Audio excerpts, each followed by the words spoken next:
Here's something that might surprise you. Studies show that 3 out of 4 people experience profound loneliness, but there are actually 5 distinct types that affect us in completely different ways. That's fascinating. I always thought loneliness was just one universal feeling. Can you break down these different types? Well, let's start with emotional loneliness. It's like being in a crowded room but feeling completely alone. Research shows that even people in long-term relationships can experience this type of isolation when they're not truly connecting with their partner. That really hits home. I remember feeling that way even when I was surrounded by people at work. So what makes emotional loneliness different from other types? It's interesting.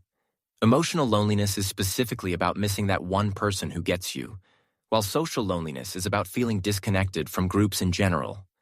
Studies show that social media actually increases social loneliness by about 40% despite supposedly keeping us connected. Oh, wow. That statistic about social media is eye-opening. How do people typically cope with these different types? Well, research indicates that meaningful conversations, not just small talk, can reduce emotional loneliness by up to 50%. And for social loneliness, joining interest-based communities has shown to increase sense of belonging by nearly 65%. That makes so much sense. What about romantic loneliness? I imagine that's quite different from the other types. Exactly right. Romantic loneliness is fascinating because it's not just about being single.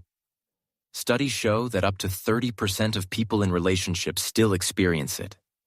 It's about craving that deep, intimate connection, that feeling of being truly desired and understood. I've definitely experienced that before, feeling lonely even while dating someone. What are some effective ways to address it? Recent research suggests that self-care practices and exploring fantasy through creative outlets can reduce romantic loneliness by up to 40%. But here's what's really interesting. Situational loneliness, which happens during major life changes, affects about 60% of people during transitions like moving or changing careers. That's such a high percentage. I guess we all go through those transitional periods at some point. Right?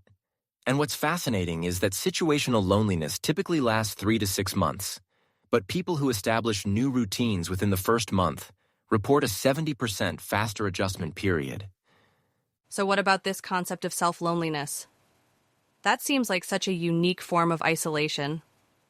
Well, psychological studies indicate that self-loneliness, feeling disconnected from who you are, affects nearly 45% of adults at some point.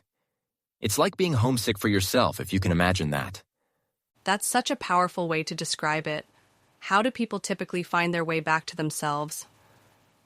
The data shows that regular journaling and self-reflection can reduce self-loneliness by up to 55% within just 2 months. But here's what's really crucial. Understanding which type of loneliness you're experiencing is the first step to addressing it effectively. This whole conversation really changes how I think about loneliness. It's not just one thing, it's much more nuanced. Exactly, and here's something hopeful.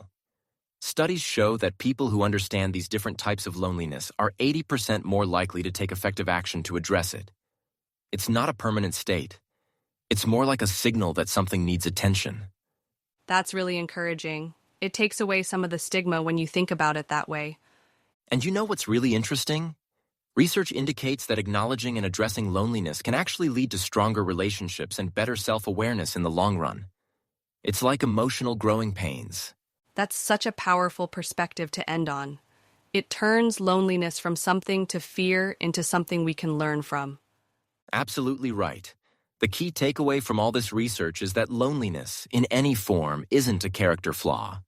It's a universal human experience that can actually lead to profound personal growth when we understand and address it properly.